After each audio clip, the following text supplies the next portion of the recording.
Students, आइए मैं sequence of tense के तहत कुछ नेक्स्ट रूल को स्क्रीन करते हैं। ध्यान से सुनिए, निश्चित रूप से आपको समझ में आएगा। देखिए, इसमें दिया है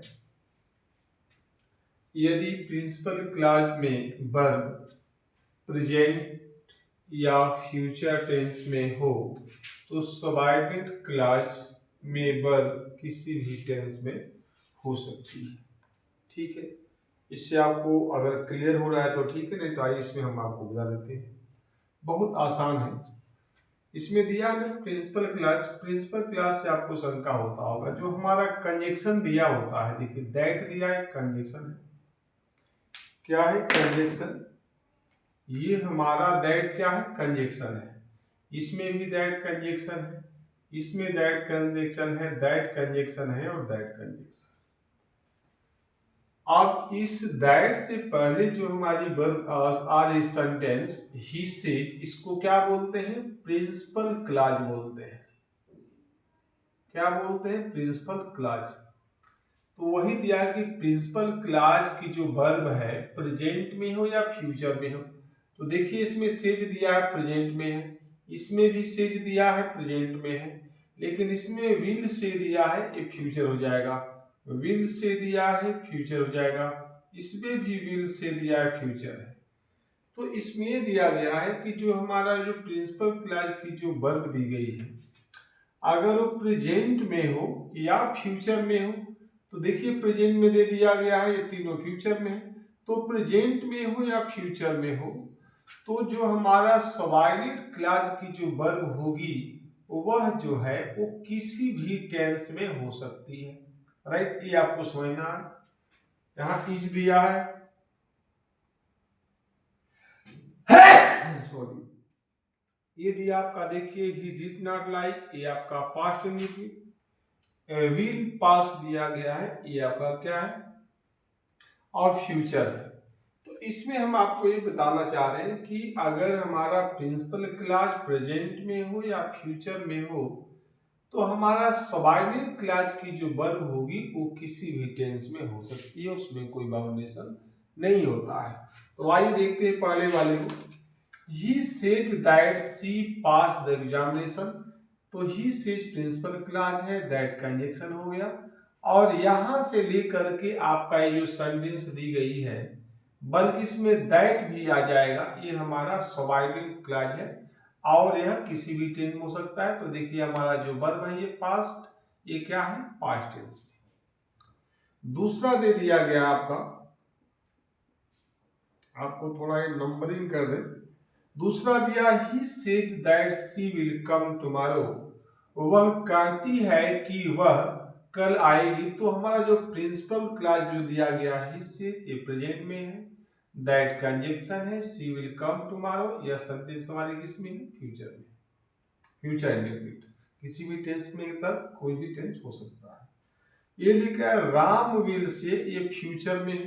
प्रिंसिपल क्लॉज है किसमें है? फ्यूचर में। ये दोनों किसमें था? प्रेजेंट में। दैट दिया है, Sita is a beautiful, Sita एक सुंदर, गर्ल कर दीजिए यहाँ पे GIRL, सेंस क्लियर हो जाएगा। यहाँ देखिए इज दिया है, प्रेजेंट में। ये लिखा है Ram will say that he did not like that girl, वह उस लड़की को पसंद नहीं करता था। अब इसमें जो दिया है डिड नॉट लाइक, ये हमारी क्या है? पास्ट इंडेफिनिट है। ठीक है, अगला इसमें दे दिया गया है he will say that he will pass the examination. वह कहेगा कि वह एग्जामिनेशन को क्या करेगा? पास कर लेगा। तो इस तरीके से आप समझ सकते हैं। कुल मिलाकर आपको यही बताना है कि यदि हमारा प्रिंसिपल क्लॉज आप प्रेजेंट में या फ्यूचर में हो, तो भी आपका जो सबऑर्डिनेट क्लॉज है वो किसी भी टेंस में हो सकता है। इसमें एक अगला रूल मैं आपको टीच कर चुका हूं कि यदि प्रिंसिपल क्लॉज पास्ट टेंस में है तो आपका सबऑर्डिनेट क्लॉज जो है पास्ट टेंस में ही होगी। लेकिन एक शर्त होता है, कब नहीं होती है? जब यदि जो है सबऑर्डिनेट क्लॉज जो है किसी यूनिवर्सल ट्रूथ को शो कर रहा है, मैथमेटिकल कैलकुलेशन शो कर रहा है, या कोई साइंस का फैक्ट है, या मोरल गाइडलाइंस कोई दे रहा है, ऐसे सेंस में वो किसी भी टेंस में हो सकता है, अदरवाइज वो पास्ट में रहेगा। ठीक, इसकी सारे वीडियोज इस प्रकार के हम आपको ऑल अपलोड कर चुके हैं, आप उसमें देखेंगे। इसके साथ साथ एक छोटा सा सुझाव आपके लिए ये है कि आप कितने भी गरीब हों, कितने भी पीछे हों आर्थिक तौर पे, पर कोशिश करिए कि आप अपने बच्चों को एजुकेशन से जोड़िए।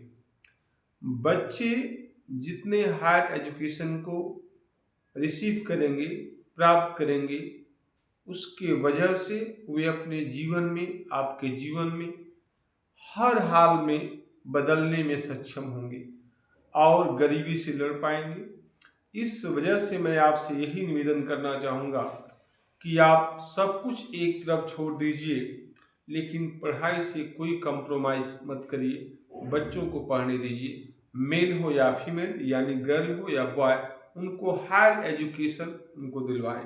प्रतिभाशाली बच्चे हो तो उनको ज़्यादा से ज़्यादा पढ़ाइए, कम हो तो उनके हिसाब से एजुकेशन दिलवाइए, लेकिन दिलवाइए।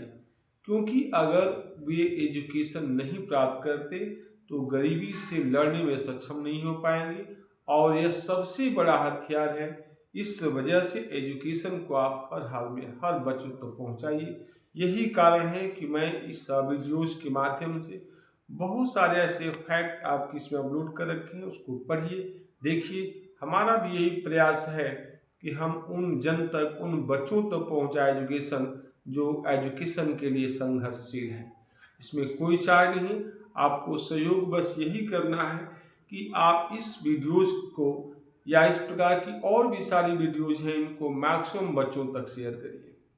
Thank you watching for this video. अच्छा लगे तो अपनी राय कमेंट बॉक्स में ज़रूर दीजिए कि वाकई में आप इसका लाभ ले पा रहे हैं या नहीं।